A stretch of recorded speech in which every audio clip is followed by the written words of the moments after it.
Oke.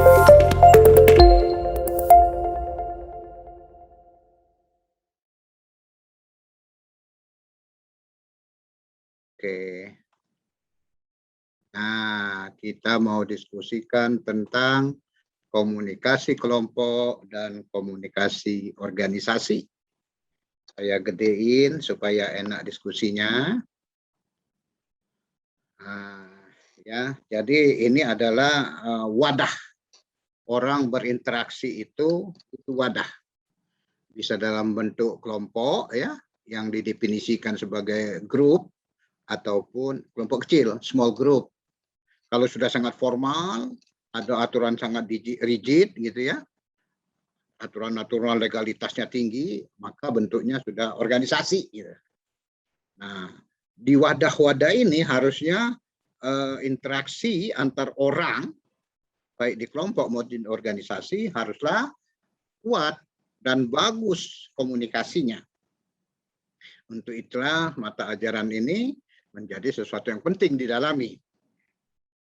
Dikatakan sebagai small group communication atau large group communication, tergantung besarnya orang berkelompok tadi, atau yang sudah sangat formal tadi, organization communication. Jadi nyawa suatu interaksi yang dinamis itu adalah komunikasi. Kalau yang statis itu namanya hanya interaksi, ya, hanya interaksi saja. Tidak terjadi kontribusi lontaran-lontaran verbal. Bahasa-bahasa kata-kata gitu ya.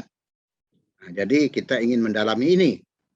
Studi S1 untuk menyelesaikan S1-nya, kalau Anda berminat mendalami di bidang komunikasi, penelitian-penelitian pemberdayaan, penguatan, mendinamiskan ya, membangun efektivitas komunikasi di ranah-ranah wadah, kelompok-kelompok binaan misalnya di di himpunan profesi Anda misalnya, membangun di desa masyarakat yang didekati pemberdayaannya lewat kelompok, atau membangun koperasi lewat organisasi, atau membangun kegiatan-kegiatan mahasiswa Anda lakukan dengan kegiatan-kegiatan pendekatan satgas, satuan-satuan tugas yang selalu kita namakan juga adalah pendekatan kelompok ya, small group itu.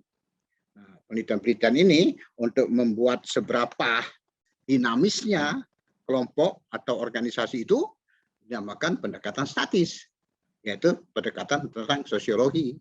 Tapi kalau sudah pada nuansa dinamis, memunculkan interaksinya itu adalah kontribusi verbal, kata-kata oral gitu ya, atau non verbal gitu, maka dia sudah pada nuansa-nuansa komunikasi. Nah, kira-kira itu yang ingin saya ajak kepada Anda. Nah, kalau kelompok, jelas kita harus bedain dulu ya, apa yang kita definisikan sebagai kelompok. Kelompok itu katanya 2 orang atau lebih membangun suatu komitmen kebersamaan untuk bekerja sama di dalam kelompok, di dalam wadah tadi, maka telah terjadilah itu suatu yang namanya grup.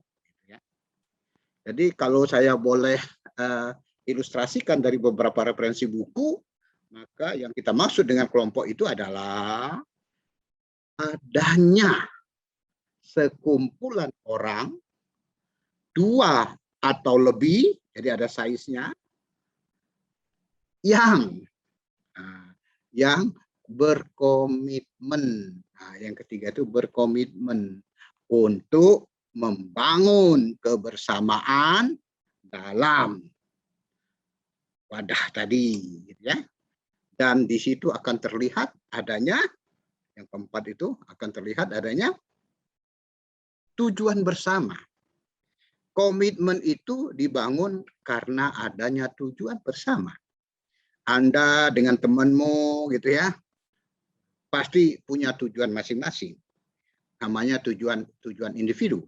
Tapi saat Anda bersama temanmu, ajak teman yang lain, yuk sama-sama membuat kelompok, ketika membentuk kelompok, maka tujuan individu satu, orang kedua, orang ketiga, membangun tujuan bersama menjadi tujuan kelompok, maka dituntut adanya tujuan kelompok.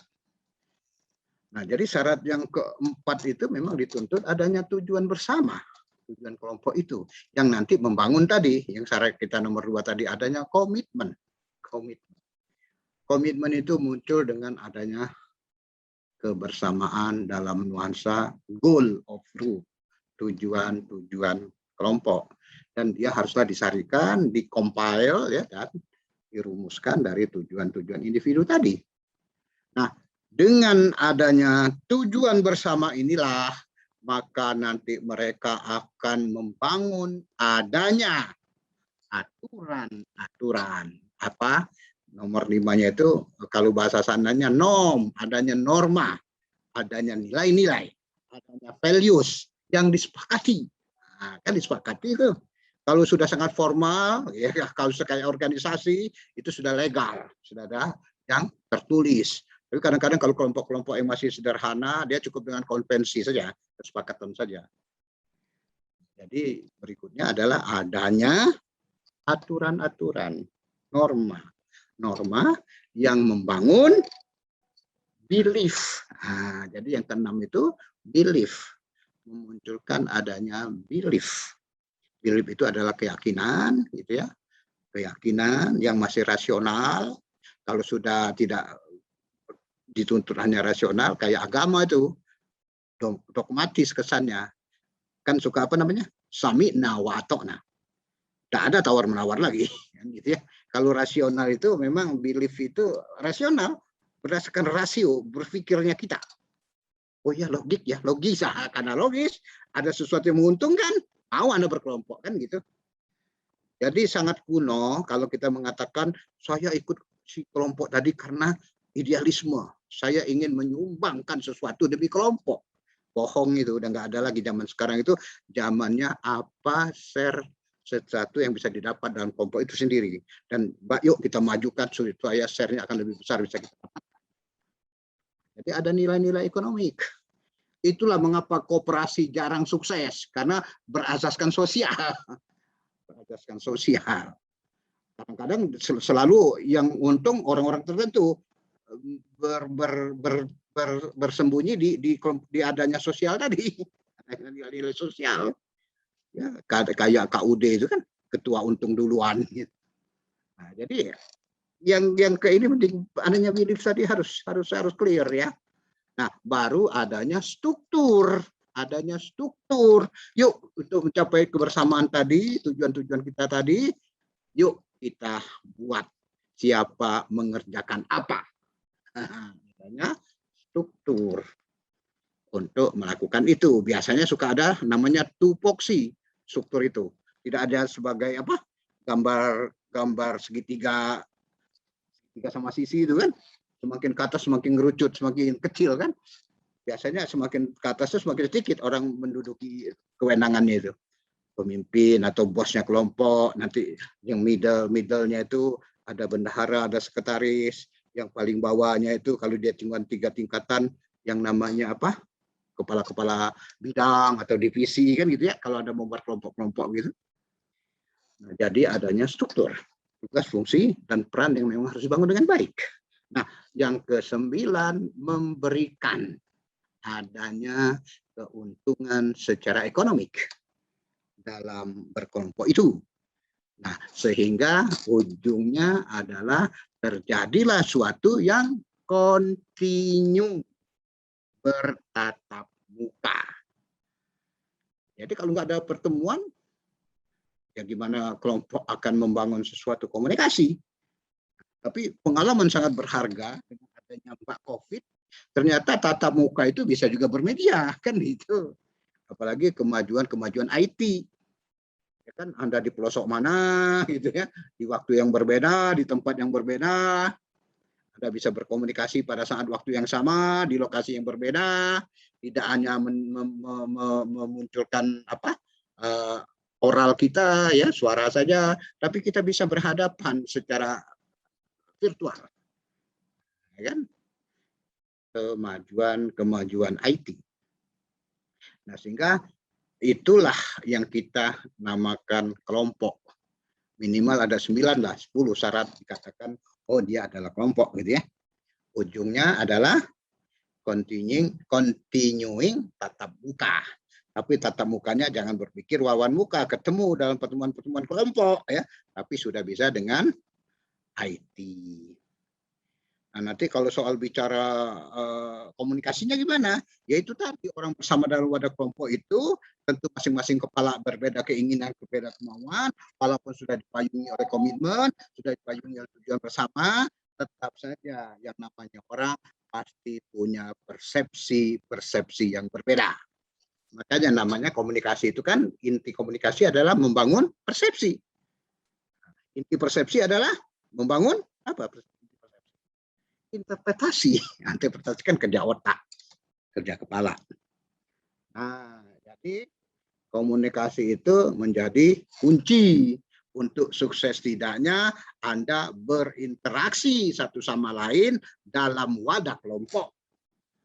Nah, bicara sifat, bicara tipe kelompok, macam-macam itu. Nanti sukses tidaknya kelompok itu mencapai tujuannya, harapannya tadi, tentu banyak faktor penentu. Membangun efektifnya kelompok. Tapi mata kuliah ini ingin menggiring kepada effectiveness communication kelompok. Ya. Komunikasi kelompoknya itu yang mau diefektifkan. Syaratnya apa? Syaratnya minimal ada 3. Suatu komunikasi kelompok itu efektif. 1, terjalinlah kebersamaan makna pesan. Pesan yang ingin disampaikan dalam suatu event komunikasi itu dimaknai sama di kepala masing-masing orang.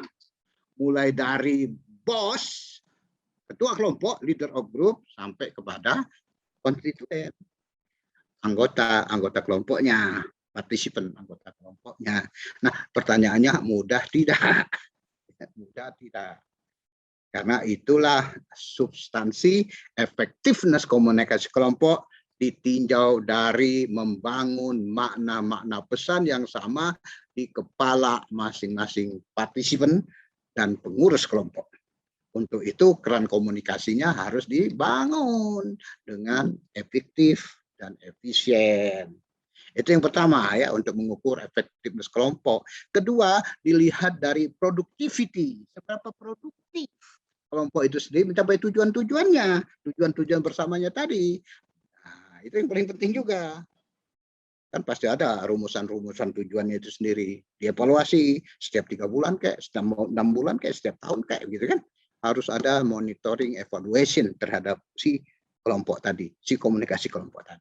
Seberapa jauh dia produktif. Nah, yang ketiga, dia haruslah mampu membangun ukuran efektifnya itu adalah seberapa memberikan kepuasan pada orang-orang yang bersama dalam kelompok. Nah, jadi nuansa variabel, faktor satisfaction, kepuasan ini menjadi ukuran-ukuran juga. Nah, yang keempat yang bisa dilihat juga adalah spirit, moral bersama dalam kelompok. Ya, kalau ada satu teman diledekin orang atau dicelakai orang, yang lain pada nonjok kayak kelompok tentara gitu kan.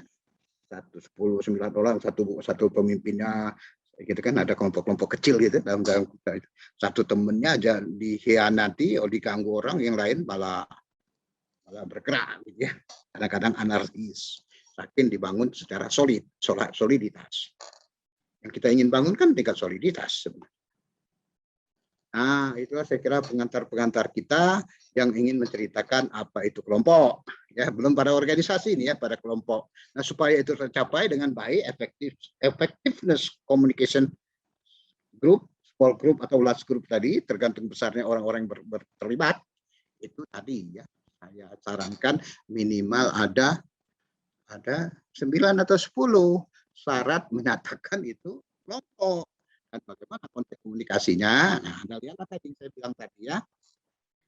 Nah, inilah yang kita ingin bangun supaya terjadi tingkat ketepatan komunikasi. Nah, salah satunya ukurannya yang 4 tadi, namanya effectiveness komunikasi small group ataupun large group. Mengapa komunikasi kelompok ini penting dipelajari? Karena kita makhluk gregariousness, tidak bisa hidup tanpa orang lain. Sehingga membangun himpunan, membangun kesatuan, membangun tujuan-tujuan komitmen tadi, dari tujuan-tujuan individu menjadi tujuan kelompok, menjadi tujuan bersama yang ingin dicapai kan sebagai suatu goal, target untuk bersama dalam kelompok. Sama kalau nanti Anda sudah lulus, tahu-tahu Anda sudah mau berpikir kawin, nah, Anda kawin itu sebenarnya membuat small group, membuat kelompok. Apa antara Anda dengan pasangan sama? Oh, bahaya secara agama. Secara jenis kelamin aja beda. Secara pengetahuan, secara pengalaman, secara adat, secara latar belakang, hampir semua beda. Tapi bagaimana beda-beda itu membangun suatu sinergi untuk mencapai sesuatu yang selalu didiskusikan dan dijadikan sebagai different tujuan tadi, membangun tujuan yang disepakati. Namanya komitmen. Komitmen itu kaku nggak? Sebaiknya tidak. Setiap 6 bulan, setiap 2 bulan, setiap sesuatu ada gejolak, ya dirubah, bangun lagi komitmennya, kan begitu. Jadi komitmen itu tidak kaku, dia pasti baik ya. Tapi pandai-pandai kita membangun komunikasi. Jangan sampai komunikasinya dengan orang lain. Bubar itu kelompokmu. Nah, dikarenakan tak pandai mengelola komunikasi kelompoknya, kan begitu. Nah, itulah kira-kira dasar kita mendalami kelompok, gitu ya. Nah, ini sudah tergabung semua nih, saya cerita ini tinggal ngulang-ulang aja nih. Baik si DeVito, si Inflanten, macam-macam si Rogers, macam-macam cerita itu. Nah, proses dasarnya adalah tadi gregoriousness, adanya kita sebagai makhluk sosial yang tidak bisa hidup tanpa orang lain. Adanya keterbatasan untuk mencapai harapan-harapan, needs, kebutuhan, keinginan, want, interest, sehingga butuh orang lain, kan gitu, untuk saling melengkapi. Nah, biasanya kalau sudah sepakat, sudah memiliki sedikit-sedikit banyak kesamaan antara kebutuhan dan keinginan satu sama lain, barulah dia berikrar, yuk kita membangun tujuan bersama kita. Nah, digabungkan menjadi lebih besar, jadilah dia sebagai kesepakatan bersama yang menjadi komitmen dasar kita. Komitmen itulah kalau dipoles dengan baik, direkat dengan bagus, maka dialah pembentuk aktiviti yang saling support satu sama lain di orang-orang yang mau bersama tadi. Nah, sehingga nuansa-nuansa transparansi, diskusi-diskusi yang selalu terbuka itu menjadi sesuatu yang penting. Nah, jadi itulah sifat manusia. Selalu ada kebutuhan untuk berbagi, tidak hanya rasional pengetahuan, tidak hanya experience pengalaman, tetapi berbagi rasa, emosional, perasaan, dan rasa. Rasa itu macam-macam, rasa cinta, rasa sayang, rasa benci pun dimulai dengan benci, bisa jadi kebersamaan sebenarnya. Tinggal bagaimana Anda memolesnya. Nah, kalau dilihat daripada tipe-tipe kelompok, saya kira macam-macam juga ya. Ada yang primer versus sekunder. Contoh kelompok primer itu adalah kelompok inti. Misalnya kalau budaya Jawa itu kan kalau keluarga itu sebagai kelompok primer, ada ayah, ada ibu, nanti secara tidak langsung punya anak itu artinya terjadi sosialisasi, muncul anggota baru kan, diberikan nilai-nilai, pemahaman, macam-macam, supaya dia patuh dengan aturan-aturan yang ada di kelompok gitu ya. Mengerti dia mana yang boleh dan tidak boleh misalnya. Nah, nanti sudah dewasa, sudah besar kayak Anda sekarang, sudah lulus pengen kawin, membangun kelompok primer yang baru. Nah, biasanya orang-orang Jawa itu dia nanti rumahnya dia buat lagi atap ke depan lagi. Jadi dalam rumah besarnya itu ada rumah-rumah kecil, yaitu keluarga-keluarga yang baru nikah dan masih berkumpul dengan orang tuanya. Gitu ya, kelompok-kelompok sekunder.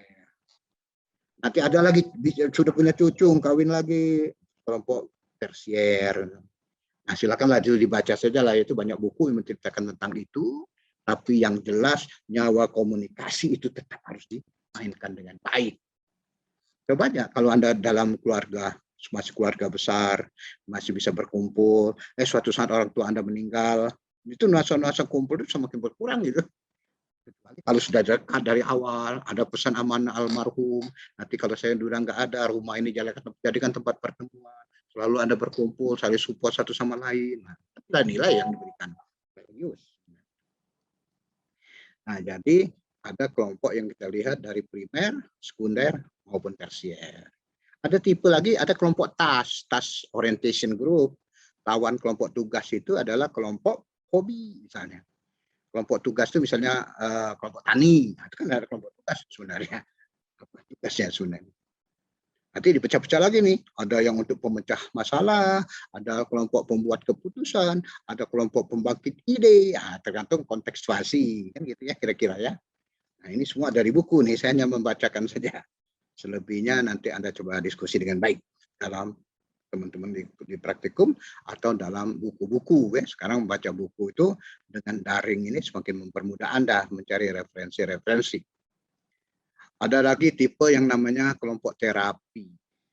Ya, oh ini counter group yang memang harus dibangun satu sama lain untuk saling punya struggle ya, untuk membangun sesuatu kegiatan. Oh ini ada kelompok yang sangat bermain emosional, sensitivity group. Jadi setiap perkembangan pribadi punya unsur sensitivity dan yang seperti ini harus dibenahi seperti apa misalnya. Juga bisa juga dimainkan seperti itu ya. Di dalam kelompok terapi itu dianalisis dari segi perasaan, emosional, sensitivity. Atau dilihat juga dari kelompok-kelompok yang menuntun.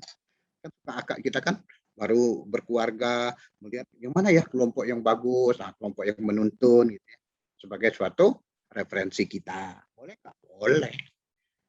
Ada lagi kelompok penimbun kesadaran, consciousness.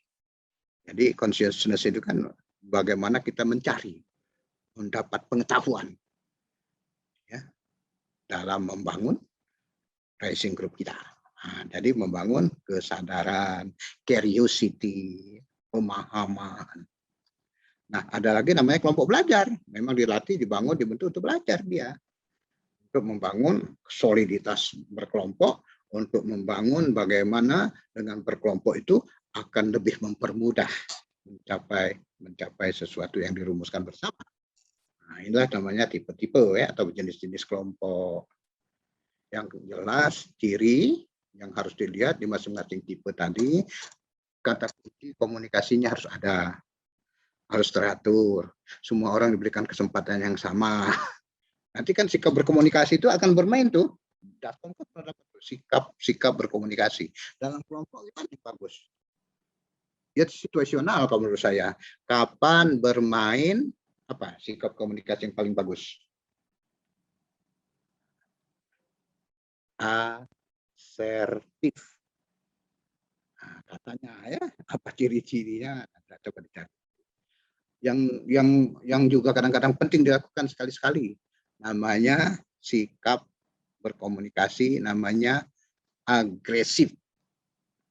Orang-orang agresif ini kadang-kadang untuk pemula mencari suatu ide atau menghadapi suatu kelompok yang bersaing, perlu nih kelompok-kelompok agresif ini, orang-orang agresif. Komunikasi agresifness ini. Nah, yang ketiga ada yang namanya sikap berkomunikasi yang namanya yang sebaiknya diperbaiki gitu ya. Submisif. Nah, saya kira pernah ya dikuliahkan oleh dosen-dosen sebelum saya.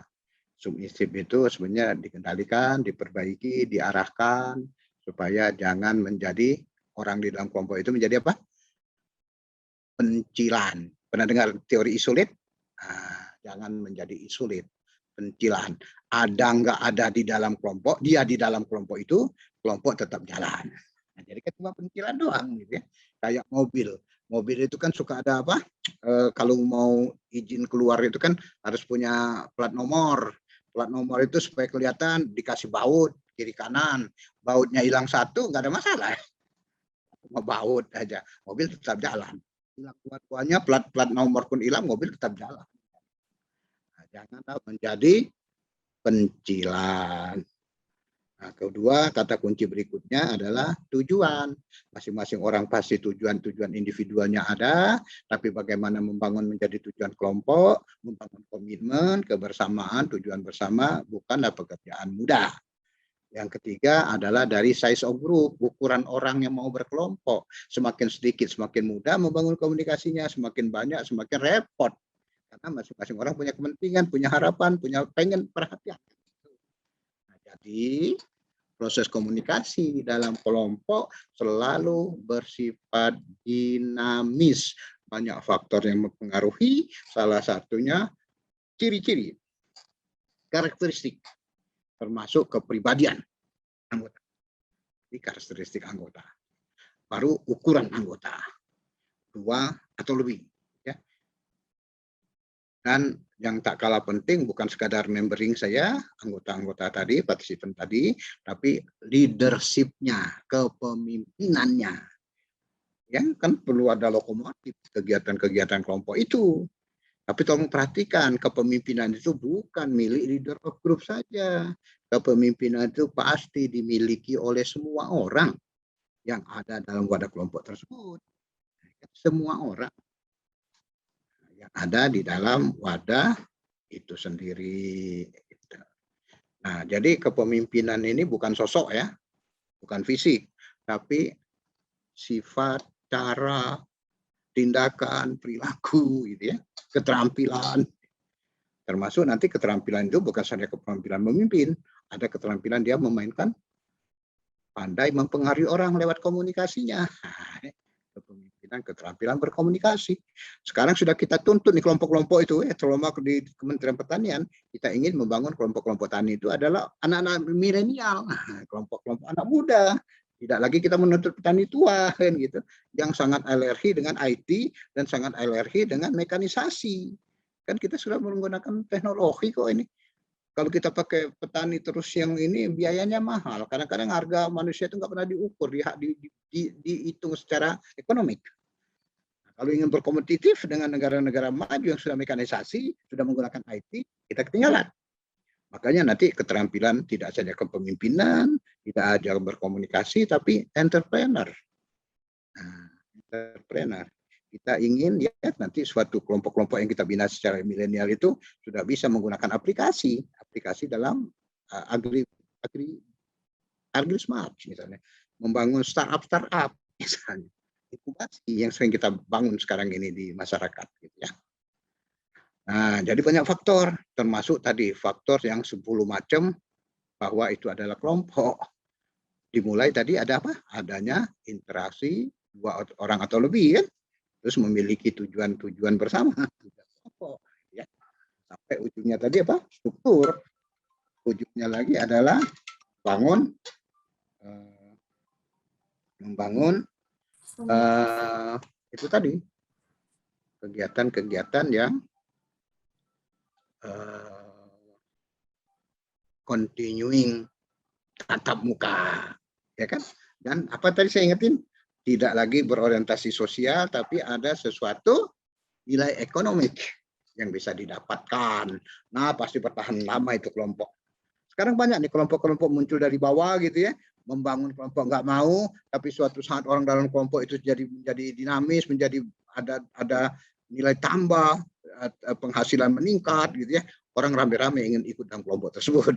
Kalau perlu sikut-sikut ya secara top down, dititipkan dari atas bahwa ada kepemimpinan yang top down, bukan muncul dari bawah. Banyak tuh persaingan politik juga ada tuh kelompok politik itu kan, supaya bisa dipecah belah, kepemimpinnya di top down kan, dititipkan dari atas sebagai suatu strategik. Makanya kita melihat strategi ini sesuatu yang negatif, padahal itu adalah cara kita ingin meningkatkan kedinamisan kelompok atau melumpuhkan kelompok.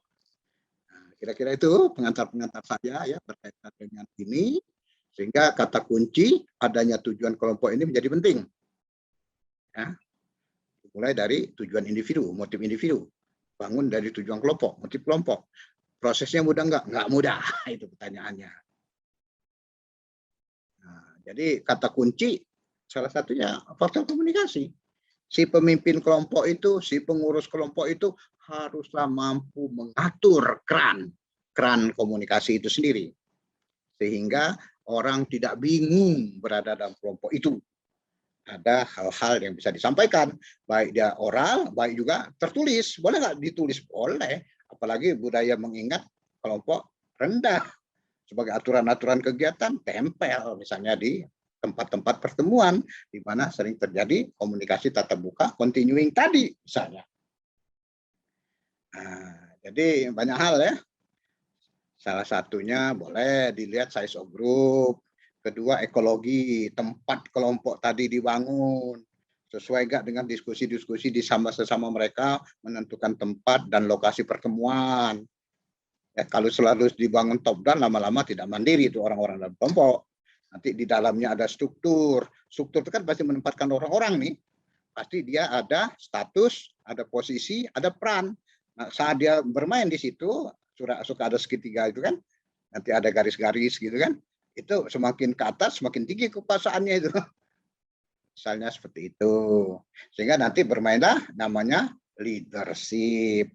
Orang yang mampu mempengaruhi, orang yang mampu mengorganisir, orang yang mampu mengajak bersama orang-orang untuk mau berubah dalam pada kelompoknya maupun dalam organisasinya. Nah, tentu nanti kegiatan-kegiatan komunikasi itu akan terjadi ya, bisa digambarkan, dimappingkan itu. Jadilah network communication, jaringan komunikasi. Ini penelitian-penelitian menggelitik nih, menganalisis jaringan komunikasi. Nah, saya kira itu pengantar-pengantar kita ya tentang faktor-faktor yang menjadi hal yang fundamental, yang prinsipil untuk melihat effectiveness komunikasi kelompok. Yang saya ukur tadi minimal ada 4 ya. Saya ulangi, dicatat silakan. Enggak juga kalau Anda long term memory bagus, daya ingatnya tinggi, langsung nyekrup di kepala kita, di kortek kita kan. Tapi kalau Anda STM, susu telur madu pakai jahe, baru daya ingatnya tinggi, ya kan STM itu apa? Short term memory, daya ingat pendek. Nah, jadi harus rajin catat. Kalau perlu PowerPoint-nya cek lagi, cari referensi yang menguatkan supaya wawasannya menjadi clear gitu ya. Nah, jadi banyak faktor ya yang harus diperhatikan. Semakin banyak, semakin besar jumlah orang yang terlibat, semakin tidak efektif itu komunikasi. Harus diatur bagaimana, kapan waktu yang pas, pengambilan keputusan yang bagaimana.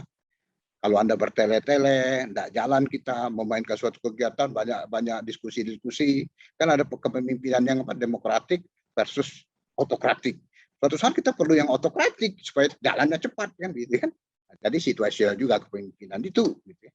Tapi tolong kesempatan partisipasi orang tetap dilibatkan walaupun terbatas. Dan harus membangun setiap komunikasi itu. Kan nyawa komunikasi itu decision making itu kan 2 ya, membangun kesepakatan atau problem solving, solusi atau konsesi, soluter hasilnya atau konsensus hasilnya kan gitu. Nah, inilah nanti yang menjadi PR bagi Anda. Yang kedua tadi ekologi itu cara duduknya kan, mau duduk melingkar, atapal U, persegi 4 persegi, nah, silakan saja. Ini banyak contoh ya, supaya memunculkan tadi makna efektivitas komunikasi menjadi baik. Yang saya bilang tadi, ukurnya ada 4.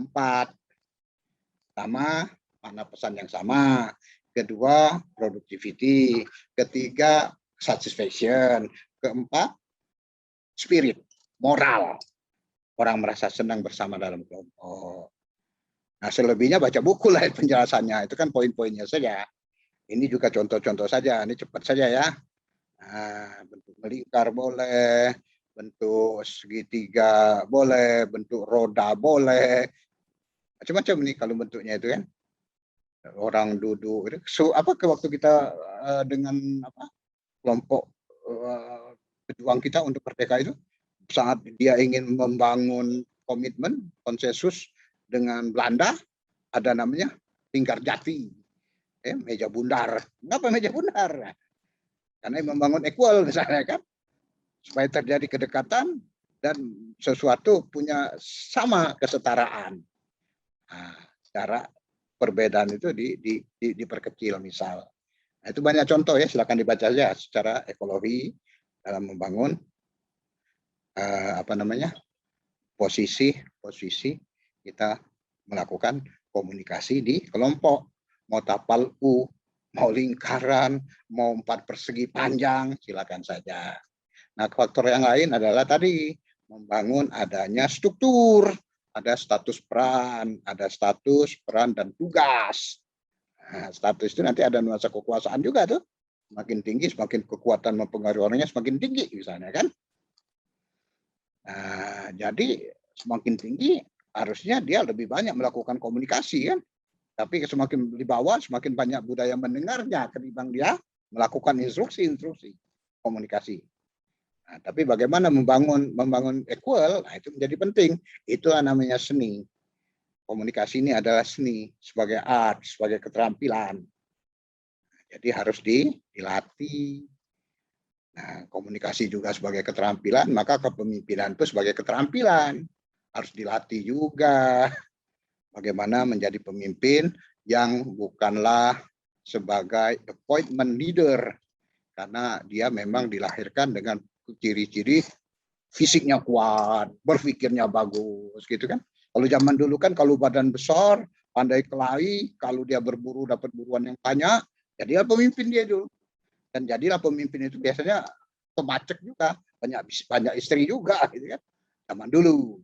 Tapi sekarang kita pemimpin itu harus seperti apa misalnya kan. Oh ternyata pemimpin itu bisa dipelajari, bisa di trainer, bisa dapat dari imitate, niru gitu kan, baca pengalaman orang, nonton video orang gitu kan, lama-lama anda melatih sendiri ya, atau lewat training yang memang terprogres, silakan sih. Nah nanti analisis berikutnya haruslah situasional, pemimpin itu harus pandai melihat situasional. Kadang-kadang nanti competitiveness menjadi pemimpin itu pasti ada, saingan pasti ada. Nah, Anda pandai membaca situasi ini, Anda yang nanti naik ya sebagai suatu kepemimpinan yang paling pandai lolos sebagai leader of group-nya. Kan itu yang mencirikan siapa? Kapasitas Anda. Bukan sekadar wawasan yang ada di kepalamu. Bukan saja kapasitas Anda menyampaikan pesan kan. Tapi bagaimana Anda mampu orang terpengaruh dengan informasi Anda. Jadilah Anda orang yang dipanut, yang didengar, yang dikukuh dan ditiru kalau bahasa Jawanya. Nah, jadi kepemimpinan kelompok ini salah satu faktor lah yang mempengaruhi effectiveness suatu komunikasi dalam kelompok. Mana yang paling bagus style leadership-nya? Autokratik, demokratik, laissez-faire misalnya, atau tipe di kita ini suka ada tipe militaristik misalnya gitu ya, yang sudah lebih dari otoriter, kalau perlu senjata yang main gitu, orang bisa hilang gitu ya. Ya kan kelompok kalau nggak suka bisa dihilangkan tuh orang. Nah, jadi ada value, ada nilai-nilai yang juga harus hati-hati dalam membangun suatu kelompok tersebut. Nah, ada istilahnya style of leadership, ya. Pemimpin yang baik dia bisa bermain gaya kepemimpinan yang seperti apa. Kapan bermain dengan gaya otoriter, kapan bermain gaya demokratik, kapan bermain gaya laissez-faire, atau gayanya Gus Dur, paternalistik, apaan misalnya kan. Banyak macam-macam tuh gaya kepemimpinan, dan itu harusnya sebagai suatu talenta. Jadi apa namanya skill. Beda dengan type ya, type of leadership, tipe. Kalau tipe dia cuma bisa itu saja, makanya dia tipe kepemimpinan. Seperti itu.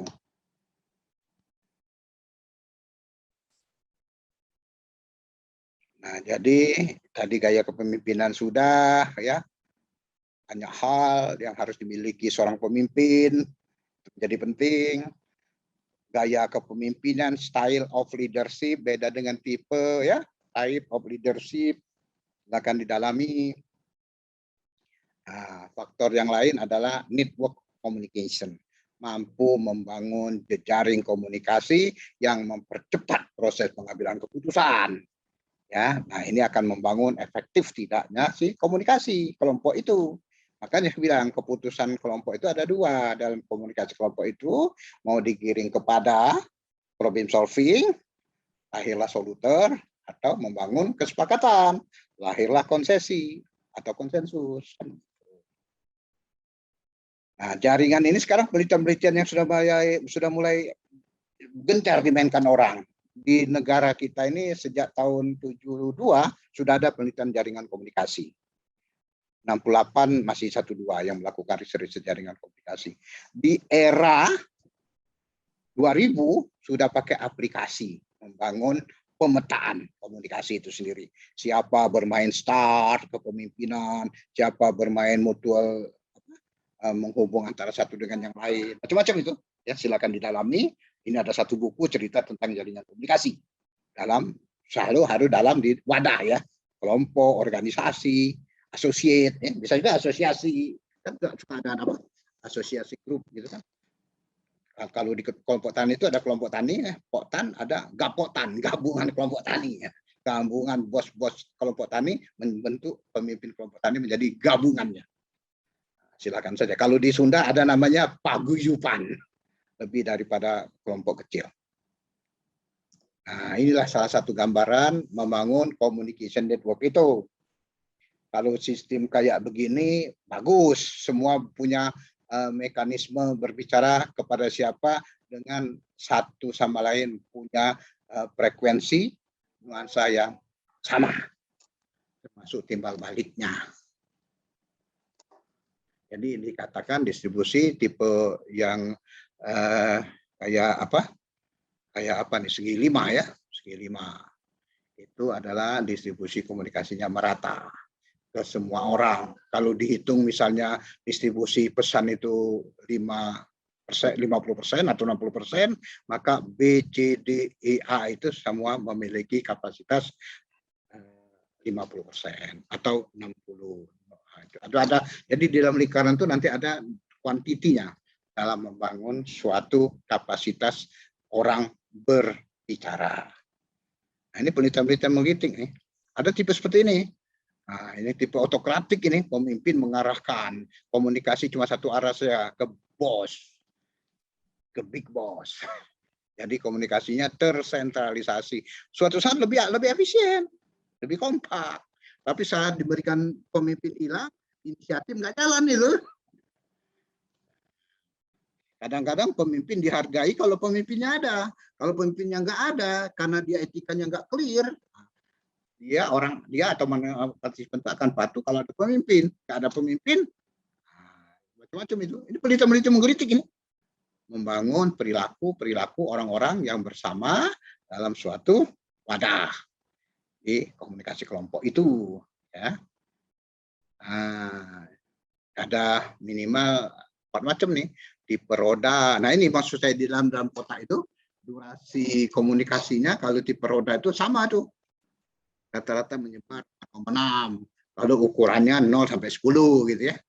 Tapi kalau kita sudah pakai Y, modifikasi antara roda dan garis lurus rantai itu, maka ke bosnya informasinya tinggi, ke bawah pengurusnya semakin ke bawah semakin rendah. Sama dengan rantai. Terpusat tinggi sampai ke bawahnya lagi turun substansinya, konten pesannya. Lingkaran, saya masih bagus nih dibanding roda, masih bagusan lingkaran, nuansa durasi substansi pesan, termasuk kontekstuasinya. Ya, kontekstuasi dan substansi itu pada M, pada pesan. Nah, ini boleh diteliti nih communication network ini sebagai suatu penelitian S1 ya, S2 maupun menggunakan aplikasi sekarang. Ya, kawan-kawan sekarang saya di Jakarta itu ada manajemen sistem informasi sudah mengajarkan ini membuat aplikasi seperti ini. Lebih-lebih di era IT gitu ya. Nah, jadi ini yang terakhir untuk kelompok gitu ya. Nuansa-nuansa pengubah jaringan network ini suatu penelitian menggelitik nih. Pertanyaannya tadi ada lingkaran, ada rantai, ada tipe Y, ada roda. Yang mana yang paling efektif, yang paling clear untuk membuat keputusan? Nah, katanya adalah tipe jaringan dan tipe komunikasi lingkaran ini menjadi lebih efektif. Sebab tidak jelas siapa yang menjadi pemimpin. Semua dianggap equal, semua dianggap memiliki kepemimpinan. Silakan terjadilah dia, misalnya kelompok-kelompok tugas, kelompok-kelompok khusus gitu. Biasanya seperti itu yang dimainkan jaringan komunikasinya. Nah, tapi kalau dia yang terpusat, Nah, makanya dia pada kedudukannya pada bos saja tuh, pada si C aja, A, B, D, E, satu arah. Nah, jadi mana yang mau Anda pilih sebagai suatu yang paling efektifness untuk membangun komunikasi kelompok, nah, untuk melahirkan suatu keputusan, silakan pilih mana yang ingin Anda ambil gitu. Tapi ada beberapa buku menyarankan itu tadi, tipe jaringan, tipe roda, itu sesuatu yang disarankan. Nah, itu kira-kira yang berkaitan dengan komunikasi kelompok. Silakan kalau ada pertanyaan berkaitan dengan komunikasi kelompok.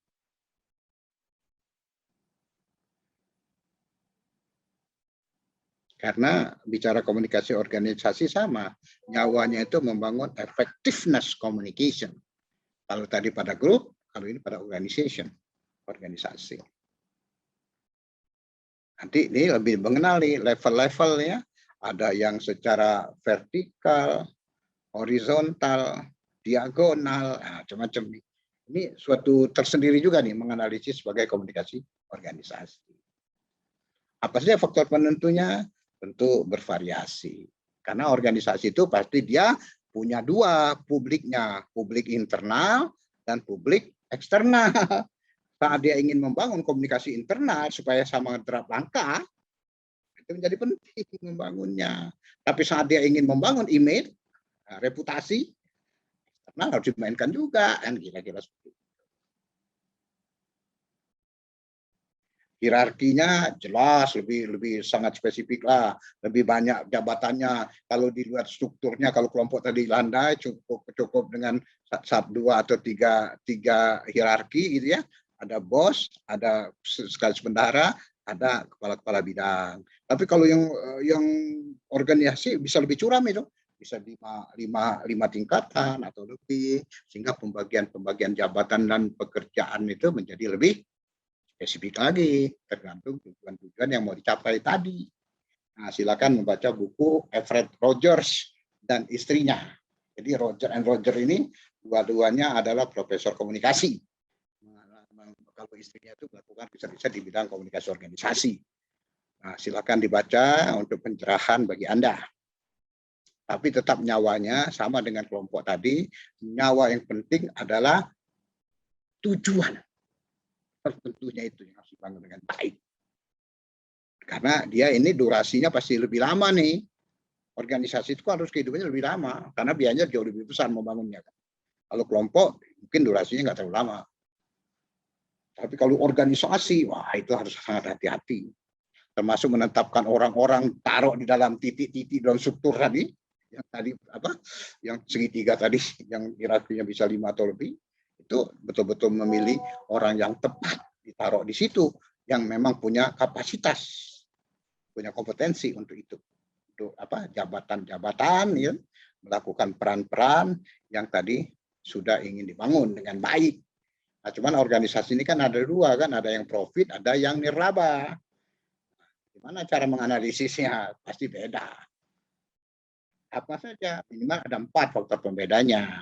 Pertama, orientasi tujuannya jelas beda. Spesialisasi individual itu kalau yang namanya profit, wah itu kapasitas sangat dituntut. Ya mau dibayar mahal, kita pasti bayar sebagai suatu pemilik organisasi. Kalau yang nirlaba kan, wah karena sekadar untuk kegiatan organisasi sosial misalnya kan nggak terlalu detail ya tentang profesional. Profesional perlu, tapi nggak beberapa orang. Pemegang kunci saja dalam satu organisasi nirlaba. Nah, tetap saling ketergantungan antara individu dan unit itu memang ada sesuatu yang sangat rigid dibangun dengan baik terhadap yang si organisasi yang formal, yang profit, dengan si organisasi yang formal juga atau yang tidak formal juga yang orientasinya nirlaba. Nah, hierarki itu pasti kedua-duanya harusnya formal. Nah, di mana letak bedanya? Ini yang saya mau kasih tugas kepada Anda semua. Saya ingin Anda semua membaca bukunya Rogers, Everett, dan istrinya tolong bedakan kepada saya bagaimana kita membangun effectiveness communication organization itu untuk yang nirlaba versus yang mencari profit. Organisasi yang cari untung. Saya nggak perlu penjelasan dalam bentuk kalimat. Anda buatkan saja kotak. Nah, kotak, gambar kotak.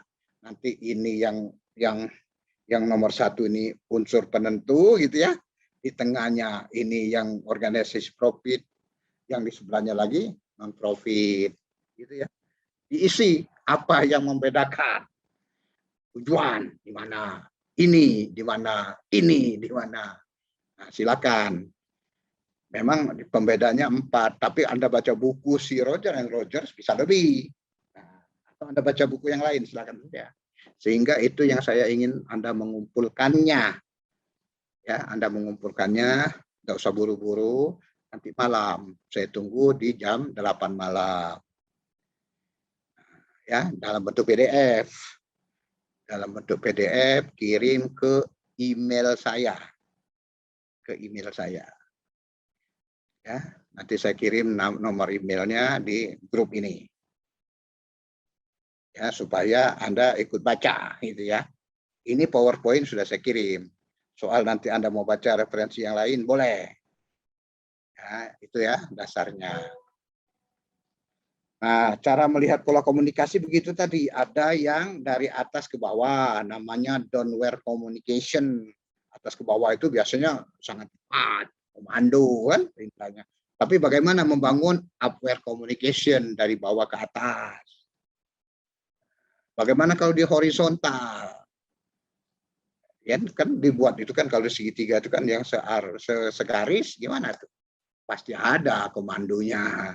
Pasti ada komunikasinya harus dibangun. Tapi kalau antar tempat, tapi dia di bawahnya atau dia di atasnya, namanya diagonal, communication diagonal. Nah, tapi tolong hati-hati, di samping yang formal 4 ini, suka ada yang namanya grafin. Grafin itu adalah desas-desus, komunikasi informal. Kadang-kadang tidak kelihatan siapa yang ngomong gitu ya. Tidak kelihatan asap, ada kebakaran, tapi baranya terasa. Nah, apa yang kita maksud downward communication? Yang kita maksud adalah pemimpin organisasi yang paling big boss di atas. Ya kan kalau segitiga itu paling puncak itu kan pasti pemimpin atas itu. Kalau perlu dia direktur atau presiden direktur. Nah, sampai ke bawahan. Tujuannya apa?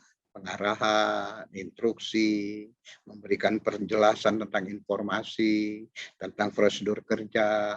Tapi dia juga membangun umpan balik. Jangan sampai apa yang dia omongkan orang nggak ngerti. Gitu ya. Tapi apakah betul sampai bawah dia membangun umpan balik? Mungkin dengan 2 level.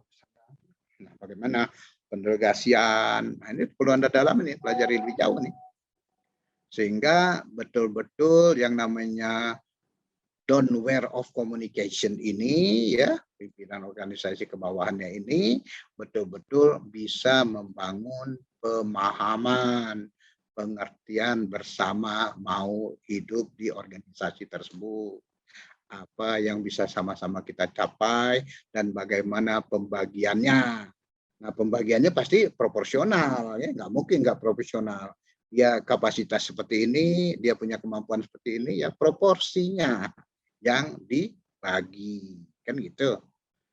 Nah, kalau berkaitan dengan konten, dengan dengan pesan, gimana nih? Dan dia harusnya mempunyai pendelegasian juga ya. Pesan itu pasti menyampaikan sesuatu, menuntut tanggung jawab, menuntut seseorang diberikan kewenangan melakukan sesuatu demi organisasinya, kan gitu. Nah, ini suatu yang melitik ini, ya. Silakan nanti Anda buatlah tadi bagan itu ya, yang berkaitan ukuran Anda membedakan antara organisasi profit dan nirlaba. Sudah mulai terlihat nih, oh macam pesan misalnya gimana nih, oh nuansa feedback, nah, silakan aja itu kan ide Anda lah yang membangunnya sebagai suatu tugas. Oh, nanti pola komunikasinya silakan. Anda membangun seperti apa. Oh, dia bentuknya nanti lisan, oh dia boleh tulisan, kalau ini gimana, kelemahannya ini. Ya. Sehingga nanti Anda paham buku saya nih, kalau Anda mau mengerjakan tugas saya tadi. Nah, kalau dari bawah ke atas, namanya aware of communication. Ada sesuatu yang nggak jelas, punya nggak fungsi tempat bertanya. Ada nggak keran untuk memberikan interupsi. Kan gitu kan. Jangan sampai orang suruh dengar saja. Paham tidak paham, laksanakan. Nah, itu nanti tentu hasil yang kita harapkan tidak maksimal. Hasil diputuskan oleh organisasi itu gitu. Dan nanti partisipan masyarakat atau karyawan tadi atau publik internal tadi rendah. Dia akan bekerja kalau ada bos, nggak ada kerja masa bodoh. Yang penting dia dapat gaji saja, selesai urusannya kan gitu. Padahal kita menuntut adanya prestasi kerja, kinerja, yang nanti harus di-reward, diberikan reward system yang proporsional, saya bilang tadi. Nah, seperti apa yang harus dimainkan dengan baik. Tentu, aware communication ini ada kelemahan dan ada kelebihan. Ya kan, kelemahannya orang cenderung ABS itu. Asal Bapak senang, ngangguk-ngangguk saja. Selebihnya, paham tidak paham, mengkritisi menjadi rendah. Padahal kritik itu sesuatu yang meluruskan. Kan feedback umpan baik itu meluruskan sesuatu yang enggak pas. Jangan selalu yang disampaikan ya asal senang aja, membuat orang senang, tapi tidak membangun perbaikan atau pencapaian tujuan organisasi yang lebih sesuai dan lebih cepat mencapai target. Nah, kunci keberhasilannya adalah adanya reseptivitas, reseptif. Jadi daya menerima, reseptif ke atas, tapi tidak menutup keran kritikalnya. Nah, dan dia mampu menyampaikan pesan-pesan yang tadi belum betul-betul dia pahami. Dia juga boleh melontarkan inisiatif dia supaya yang disampaikan tadi bisa jalan. Kan begitu. Sekarang banyak orang nggak mau memberikan inisiasi ke atasannya, apalagi atasannya di atas dia. Nanti tahu-tahu inisiatifnya dibilang aja itu adalah ide gagasan dia, padahal ide gagasan bawahannya, gitu ya. Nah, inilah kepercayaan yang semakin hilang dalam suatu komunikasi organisasi. Nah, jadi ingratitude, mengambil muka, carmuk itu sangat tinggi itu. Yang aware communication itu membangun in group. Anda kelompok bukan kelompokku, ini in group saya, itu out group, juga bermain itu.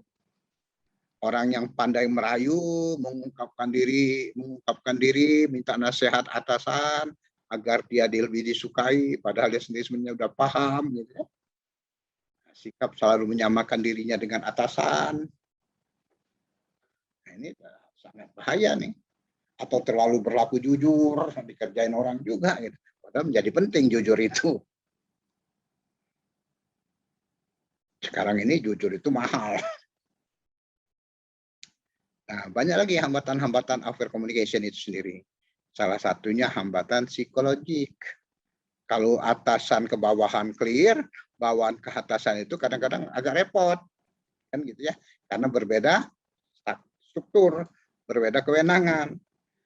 Apalagi kadang-kadang bawa ke atas itu lebih kepada bukan profesional, mengungkapkan perasaan, mengungkapkan opini. Atau yang dari atas ke bawah terlalu in group, menghambat karir orang misalnya. Kalau out group masa bodoh, kalau in group didorong. Nah, artinya tidak apa namanya? Objektif. Kan banyak orang bermain sebagai pemimpin yang subjektif. Harusnya bermain yang objektif.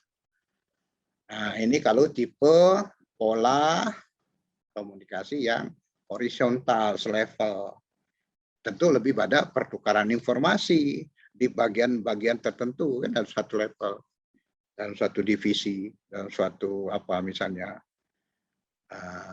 personel pada tingkat yang sama untuk melakukan tugas dari bos mereka, dituntut kolaborasi, kerja bersama misalnya kan. Nah, bagaimana supaya komunikasi antar mereka itu jalan dan posisinya saling equal, sejajar, sederajat gitu ya.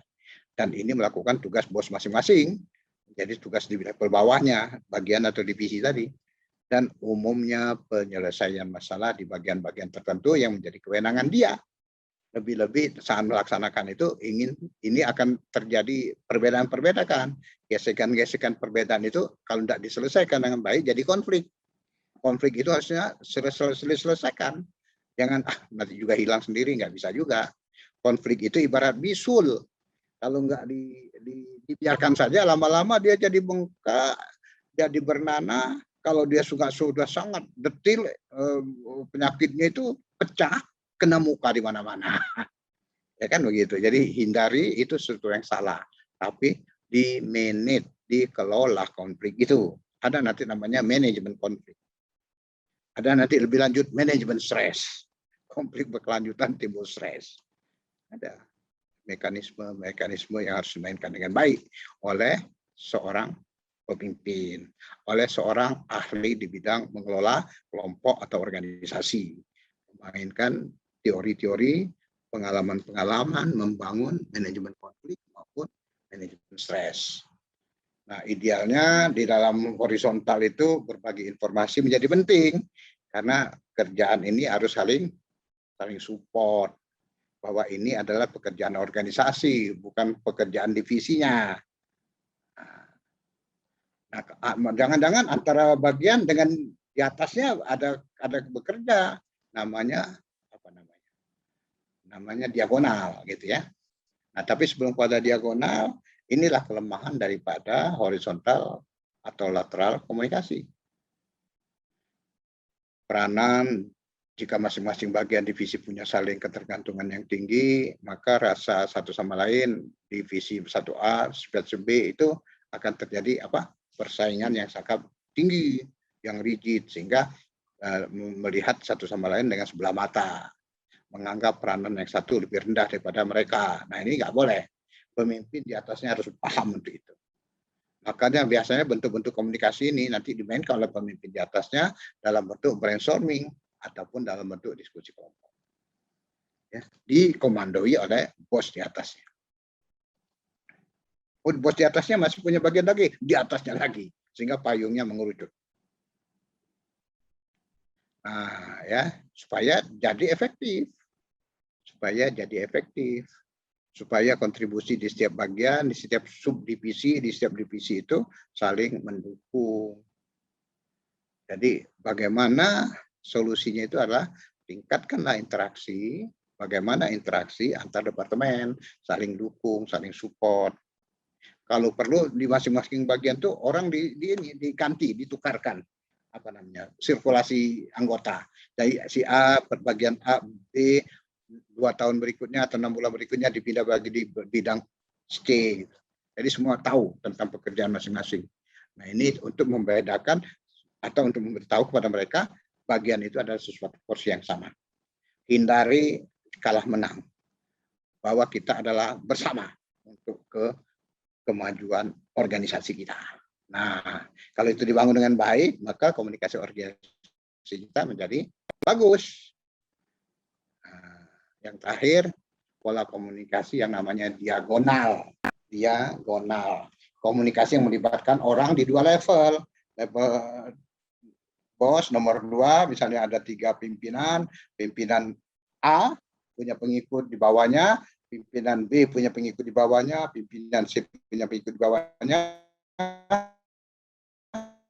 Tapi pemimpin A tadi ingin memanfaatkan diskusi dengan anak buah si pimpinan C, kan diagonal namanya. Nah, semua itu bisa saling bisa sharing informasi organisasi, komunikasi kebersamaan itu yang nanti dipayungi oleh pemimpin yang lebih atas untuk dibuatkan sebagai suatu yang resmi, harus dijadikan komunikasi seperti itu. Nah, kalau itu terjadi, maka penyebaran informasi bisa lebih cepat, memungkinkan individu dari berbagai bagian ikut membantu menyelesaikan masalah organisasi yang dikuasai oleh kelompok lain di dalam kemudiannya mengganggu jalur komunikasi yang untuk itulah perlu ada surat formal, perlu ada legalitas dari atasan di atasnya lagi untuk kegiatan tersebut. Nah, ini terakhir sekali ya. Ini adalah bagaimana kita membangun organisasi itu sebagai saluran komunikasi yang formal. Tapi tolong perhatikan nanti kalau terjadi yang informal. Nggak ada non formal ya, formal dan informal. Non formal itu milik sistem pendidikan. Ya, ada pendidikan formal, pendidikan informal, pendidikan non formal. Kalau saluran itu formal dan informal. Apa contoh informal? Desas-desus, rumor, hoax, selentingan. Gitu. Seolah-olah ada sesuatu, tapi nggak kelihatan bara apinya. Nah, komunikasi ini akan mempersulit nih, ya, kalau dibiarkan. Untuk itu harusnya dicarikan mengapa itu terjadi, mengapa sampai demikian, dan jalan keluarnya seperti apa. Sehingga desas-desus itu membangun apa namanya ambigu itu banyak sesuatu makna-makna yang diterjemahkan oleh orang dengan semaunya dia, namanya ambigu. Atau kalau dalam ilmu makna pesan itu namanya membangun makna konotatif. Yang bagus adalah membangun makna denotatif. Nah, konotatif itu nanti melahirkan desas-desus. Denotatif bagus, membangun sesuatu yang clear. Dan ini yang harus kita lakukan dengan baik dalam suatu organisasi. Nah, sehingga isu itu bisa diperlambat, isu bisa dihilangi, isu-isu yang tadi ya, yang menjadi penyakit enemy dalam organisasi kelompok, dalam organisasi maupun kelompok dalam kegiatan komunikasinya. Nah, jadi kesadaran kritis bahwa desas-desus itu adalah sesuatu yang kurang clear, nah, harusnya betul-betul diperbaiki. Dan dicarikan jalan keluarnya, kalau menurut saya. Bukan nunjuk hidung ya, siatu berbuat ini ditunjuk orangnya, ya enggak. Pemimpin yang baik dia datangi satu persatu, dia urai satu persatu, dia perbaiki, dia kasih nasihat, dia kasih justifikasi, punishment. Punishment itu penting. Kalau dia bermasalah kasih sanksi hukuman tapi mendidik, kalau dia bagus kasih sanksi reward untuk memberikan suatu nuansa lebih baik lagi untuk berprestasi.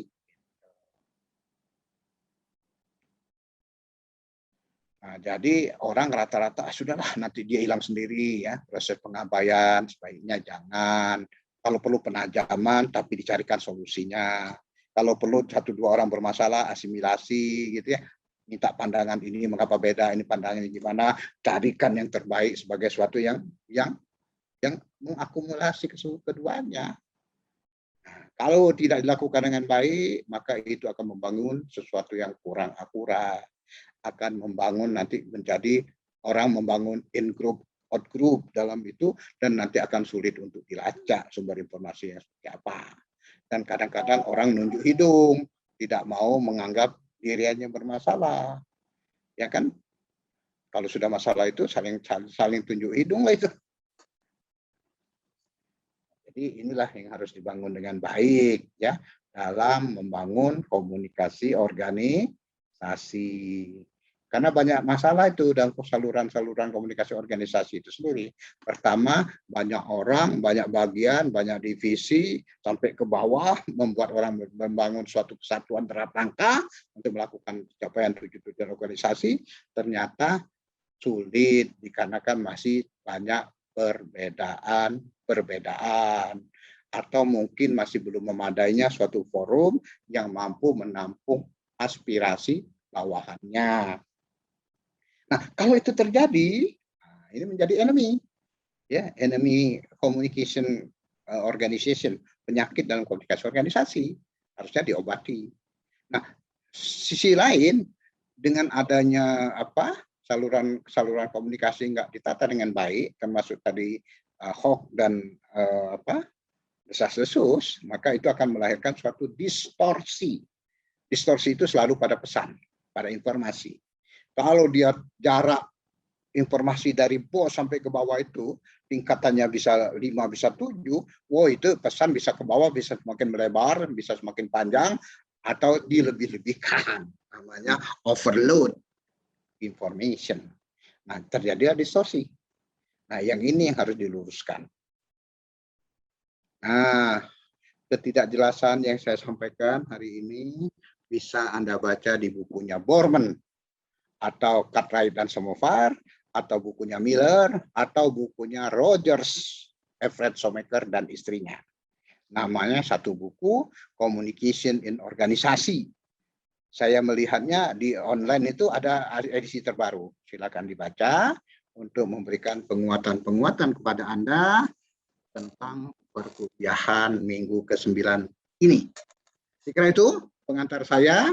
Monggo kalau ada pertanyaan, silakan.